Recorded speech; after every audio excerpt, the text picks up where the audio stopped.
Hello दोस्तों। अक्सर दुनिया में ऐसी चीज़ें होती रहती है जिसका हम लोगों को कोई अंदाज़ा नहीं होता और वक्त का पहिया ऐसा घूमता रहता है कि कब कैसे कहाँ सारी चीज़ मिल जाती है और एक बड़ी मुसीबत बन जाती है। ये हम लोगों को पता ही नहीं चलता। ऐसे ही आज एक कहानी आपके सामने लेकर आया हूँ। यह कहानी एक खबीस की है जो अपना बदला पूरा करने के लिए किसी भी हद तक जाने के लिए तैयार है। तो चलिए दोस्तों, जानते हैं कि यह खबीस अपना बदला पूरा कर पाता है या नहीं, आपके अपने चैनल पर हॉरर बाजीगर। मेरा नाम प्रवीण है। मेरी 2 साल पहले ही शादी हो गई थी। मेरी पत्नी और मेरे पत्नी के घर वाले बड़े ही नास्तिक किस्म के लोग हैं। उनका ना भगवान पर भरोसा है और ना ही शैतानों पर यकीन। उनका मानना है कि भगवान और भूत प्रेत जैसी कोई चीज़ होती ही नहीं है। मगर मैं भगवान को बहुत मानता हूँ और भूत प्रेतों में विश्वास रखता हूँ। मेरे एक गुरुजी हैं, मैं उनसे अक्सर मिलता रहता हूँ और उनसे राय लेता रहता हूँ। उन्हीं की वजह से मैं पुणे में एक इंजीनियर हूँ और उन्हीं के सलाह से मेरी शादी भी हो गई है। मगर मेरी पत्नी और उसके घर वालों को इसी बात से परेशानी है। उन्हें ऐसा लगता है कि मैं ये गुरुजी का चक्कर छोड़ दूं और अपने काम पर ध्यान दूं। कोई ज़रूरत नहीं है किसी गुरुजी से सलाह मशवरा लेने की। इसी बात को लेकर मेरा और मेरे पत्नी कोमल का झगड़ा हो गया और वह अपने मायके चली गई। मैंने भी सोचा कि कोमल का गुस्सा कम होते ही वो वापस मेरे पास चली आएगी, लेकिन मैं भगवान की भक्ति और भगवान के ऊपर का विश्वास कभी कम नहीं करूँगा। कोमल को जाकर पूरे 10 दिन हो चुके थे और अचानक ही मुझे मेरे सासू माँ का फ़ोन आया कि कोमल की तबीयत बहुत ख़राब है और उसने आपको बुलाया है। यह बात सुनते ही मैं पूरी तरह से बौखला गया और जल्द से जल्द अपने पत्नी से मिलने नासिक चला गया। दरअसल कोमल के पिताजी एक पुलिस अफसर है और कुछ दिन पहले ही उनकी बदली नासिक में हुई थी, तो कोमल भी उनके पास नासिक में ही गई थी। मैं जब नासिक पहुंचा तो मैंने देखा कोमल अपने बिस्तर पर सोई हुई है और उसके शरीर में कोई जान ही बची नहीं है। उसका चेहरा पूरी तरह से मुरझाया हुआ था। उसकी आंखें पूरी तरह से काली हो चुकी थी। चेहरे पर काले काले धब्बे पड़ चुके थे और देखने में ऐसा लग रहा था कि उसका चेहरा है ही नहीं, किसी और का ही चेहरा नजर आ रहा था। तब मैंने अपने सास ससुर से थोड़ी बहुत बातें पूछी तो उन्होंने बताया कि कोमल के यहाँ आने के 2 दिन बाद ही कोमल बीमार पड़ गई। हमने डॉक्टर के पास भी लेकर गए, लेकिन डॉक्टर ने बोला इसे कोई परेशानी नहीं है। हमने 3-4 डॉक्टरों के पास जाकर दिखाया, लेकिन सभी ने यही बताया कि इसे कोई परेशानी नहीं है। मुझे कोमल को देखकर पहले ही शक हो गया था। दरअसल हुआ यह था कि जब कोमल अपने माँ बाप के पास आई तो पहले दिन से ही उसे कुछ अजीब सा लगने लगा। उसे बार बार ऐसा महसूस होता था कि कोई उसे देख रहा है और उसके करीब आने की कोशिश कर रहा है। वह यहाँ वहाँ देखती पर उसे कोई नज़र नहीं आता।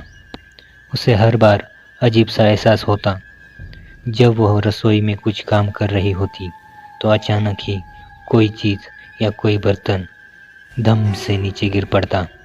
कोमल डर जाती।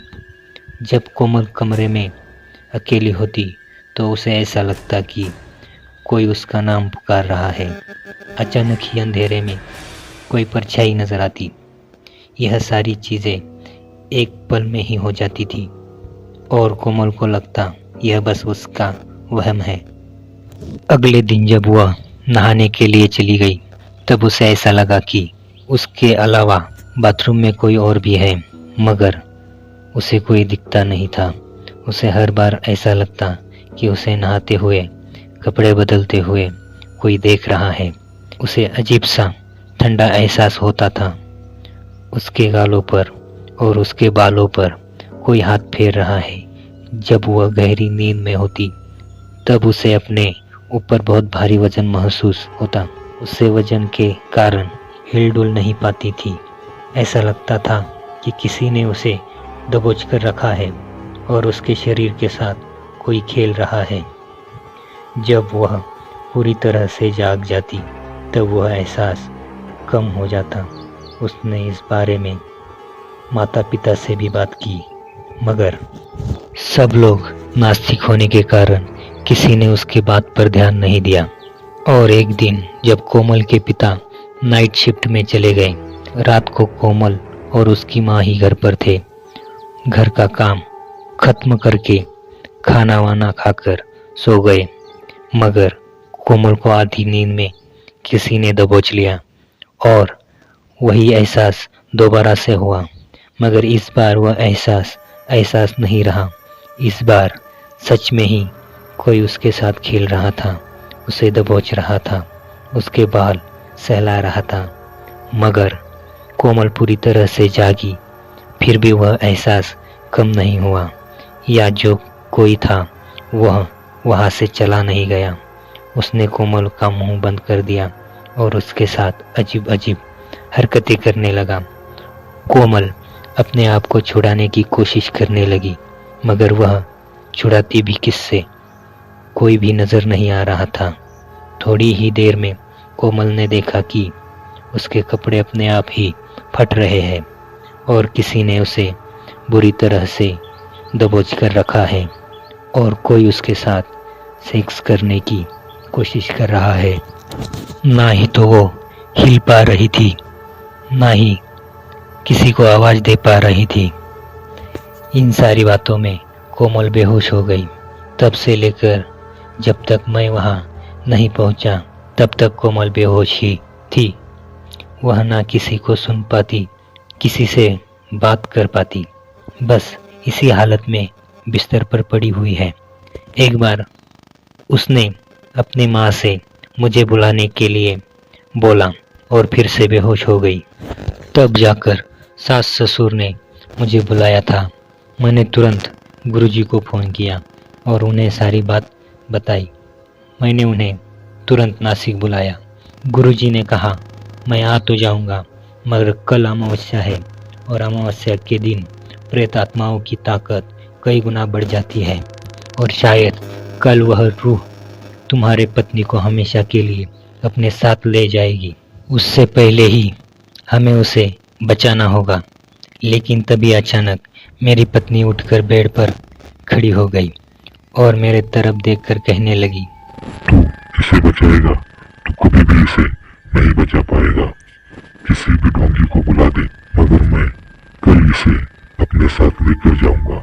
और इतना कहकर वो फिर से बिस्तर पर गिर पड़ी। मुझे समझ ही नहीं आ रहा था। जो भी मैंने देखा उससे तो यही लग रहा था कि यह कोई साधारण आत्मा या रूह नहीं थी, क्योंकि उसने खुलेआम हमें चुनौती दे दी थी। फिर मैंने गुरुजी से कहा, आप बस जल्द से जल्द यहाँ आ जाइए। तो उन्होंने मुझसे कहा, मैं कल सुबह वहाँ आ जाऊँगा, तब तक कोई भी उसे परेशान मत करना। इतना कहकर गुरुजी ने फ़ोन बंद कर दिया। जब मैं कोमल की तरफ देखा तो वह बेड के ऊपर बीच हवा में सो रही थी। बिना किसी सहारे के बीच हवा में कैसे सो सकते हैं? पर इसे देखकर मैं ज़्यादा हैरान नहीं हुआ, क्योंकि मुझे पता था यह बुरी शक्ति है और यह अपने पे आ जाए तो कुछ भी मुमकिन कर सकती है। लेकिन कोमल के माता पिता बहुत ज़्यादा डर गए थे, क्योंकि आज से पहले उन्होंने ऐसा कुछ कभी नहीं देखा था। बस अब सुबह होने की देर थी। हम घर के लोग बहुत ही परेशान थे। एक सेकंड काटना मुश्किल हो रहा था। पता ही नहीं चला सेकंड कब मिनट में बदल गए और मिनटें कब घंटों में बदल गए। जब सुबह हुई तब हम गुरुजी का इंतज़ार करने लगे, करीब सुबह के 11 बजे तक गुरुजी हमारे पास पहुंच गए। उन्होंने मुझे कोमल के कमरे में ले जाने के लिए कहा। मैं गुरुजी को कोमल के कमरे में ले गया। जब गुरुजी ने कोमल के कमरे में पैर रखा, वैसे ही वह अपने बेड पर खड़ी हो गई और उसने गुरुजी से कहा, आ गया ढोंगी, तू कितनी भी कोशिश कर ले मगर तू मेरा कुछ बिगाड़ नहीं पाएगा। आज मुझसे इसकी जान कोई भी नहीं बचा पाएगा। गुरुजी कुछ मंत्र पढ़ने लगे मगर कोमल तो बस जोर जोर से हंसे जा रही थी। फिर गुरुजी मुझे लेकर कोमल के कमरे से बाहर आ गए और मुझे कुछ ज़रूरी सामान लाने को कहा। मैं भी उनका कहना मानते हुए तुरंत वह सामान लेकर आया और गुरुजी ने पूजा की सारी तैयारी कर ली। उनके साथ 2 शिष्य भी थे। दोपहर हो चुकी थी। फिर हमसे कहकर गुरुजी ने कोमल के कमरे का दरवाज़ा खुला रखने को कहा। मैं तुरंत जाकर कमरे का दरवाज़ा खोल दिया। यह हाल में गुरुजी पूजा करने बैठ गए। मंत्र उच्चारण शुरू हो गए और वह लगातार मंत्र का जाप करे जा रहे थे। कुछ देर के बाद कोमल के कमरे से तेज हवा के झोंके आने लगे मगर फिर भी गुरुजी नहीं रुके। तभी एक जोर से चीख सुनाई दी और तेज हवा के साथ कोमल उड़ते हुए कुमकुम के रिंगन में आकर बैठ गई और कहने लगी, पूछ, तू क्या जानना चाहता है? तो गुरुजी ने पूछा, कौन है तू और इस बच्ची के शरीर में क्यों आया है? तब कोमल अजीब ढंग से और जोर जोर से हंसने लगी और कहने लगी, ये सब इसी का किया धरा है। इसी ने पिछले जन्म में मुझे धोखा दिया और मुझे गाँव वालों के हवाले कर मरवा दिया। तब गुरुजी ने मंत्र उच्चारण करते हुए उसे कहा, ठीक से बता सारी बातें। तो वह कहने लगा, पिछले जन्म में हम दोनों एक दूसरे से प्यार करते थे पर इसके घर वाले हमारे प्यार के खिलाफ थे क्योंकि मैं छोटी जात का था या पैसे वाले अमीर लोग थे। तो मैंने इसे कहा हम भाग चलते हैं तो यह मान गई और भागने के लिए तैयार हो गई। लेकिन हमारे भागने की बात इसके घर वालों को पता चल गई और इसके बाप ने मुझे मरवाने की कोशिश की, लेकिन मैंने खुद ही इसके बाप को मार दिया और इसके बाप के साथ साथ पूरे घर वालों को मार दिया। यह बात इसे नहीं पता थी, ऐसा मुझे लगता था, मगर इसने मुझे इसके घर वालों को मारते हुए देख लिया था और जब मैं इसे लेने के लिए घर पहुंचा तो इसने पूरे गांव को इकट्ठा कर रखा था और सब गांव वालों के हाथों मुझे इसे हवेली में जिंदा जला दिया था।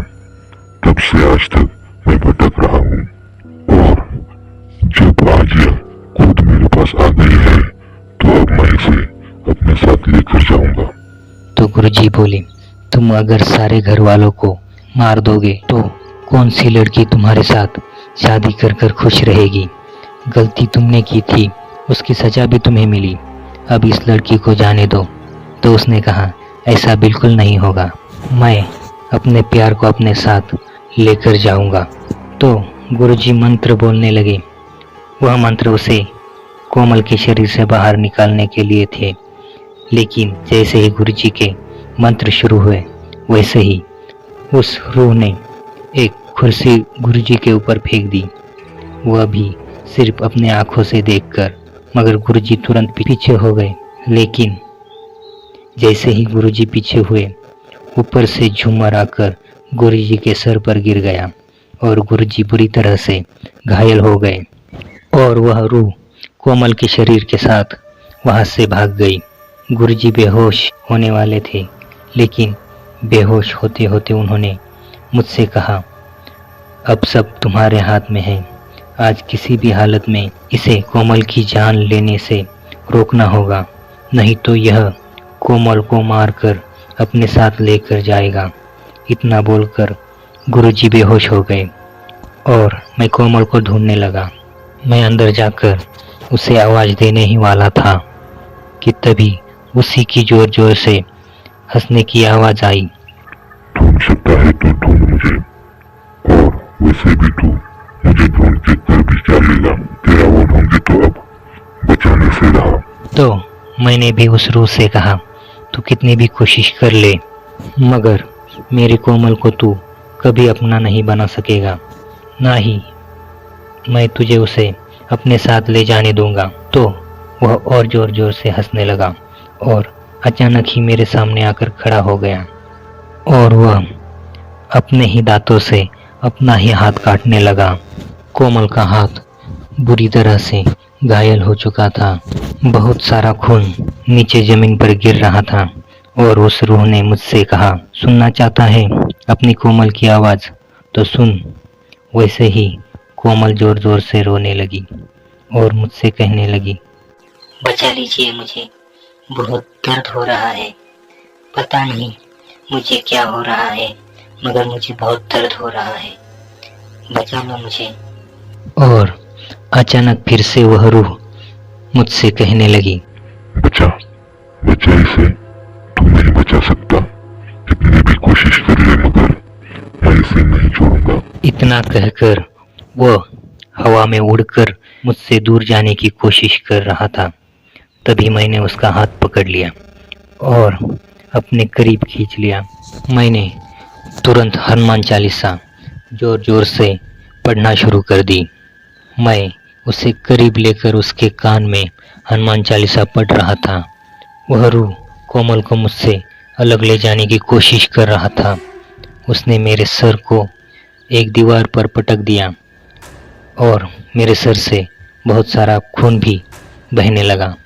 उसने एक फ्लावर पॉट उठा के मेरे सर पर मारा, मगर फिर भी मैंने उसे नहीं छोड़ा और हनुमान चालीसा पढ़ते रहा। वह हवा में उड़ने की कोशिश कर रहा था और मुझसे दूर जाने की कोशिश कर रहा था, मगर मैं भी ठान चुका था, अगर मैं कोमल को नहीं बचा सकता तो मैं भी उसके साथ ही मर जाऊंगा, मगर मैं अपनी कोशिश नहीं छोड़ूंगा। और मैं और जोर से कसकर उसे गले लगा लिया। अब तक मैं 10 बार हनुमान चालीसा पढ़ चुका था। तभी उसने एक खिड़की पर ले जाकर मुझे पटक दिया। वह खिड़की टूट गई और कांच के टुकड़े यहाँ वहाँ बिखर गए। उतने में ही उसने एक कांच का टुकड़ा उठा लिया और मेरे पीठ में भोंक दिया। उससे जितना जमा उसने उतनी बार वो कांच का टुकड़ा मेरे पीठ में भोंक दिया, मगर फिर भी मैंने उसे नहीं छोड़ा और हनुमान चालीसा पढ़ते रहा। यही सोचकर मैं अपनी सांस रोक ली थी कि बस एक बार और, बस एक बार और जैसे ही 11वीं बार हनुमान चालीसा पढ़कर पूरी हुई, अचानक ही कोमल के शरीर में से एक तेज झटका मुझे महसूस हुआ और मैं और कोमल उसी झटके के साथ जमीन पर गिर पड़े और वह रूह हवा में ही दिखाई देने लगी। देखते ही देखते वह रूह एक तेज धमाके के साथ फट गई। उसकी धूल हर जगह बिखर गई और मैं बेहोश हो गया। जब मेरी आँख खुली तो मैं, कोमल और गुरुजी एक अस्पताल में थे। अब कोमल बिल्कुल ठीक थी, गुरुजी भी ठीक थे। मैं कोमल को देखकर एक राहत की सांस ले ली और सारे घर वाले आकर मुझसे और गुरुजी से माफ़ी मांगने लगे। तब से कोमल का और उसके घर वालों का भगवान पर विश्वास दृढ़ हो गया। कोमल अब पूरी तरह भगवान को मानने लगी। जब मैं पूरी तरह से ठीक हुआ तो कोमल को लेकर पुणे वापस आ गया और हमारी ज़िंदगी में अब कोई गिले शिकवे नहीं है। दोस्तों, यह थी हमारी आज की कहानी। अगर कहानी आपको पसंद आई हो तो लाइक करें, शेयर करें और चैनल को सब्सक्राइब करें और कमेंट करना ना भूलें। धन्यवाद।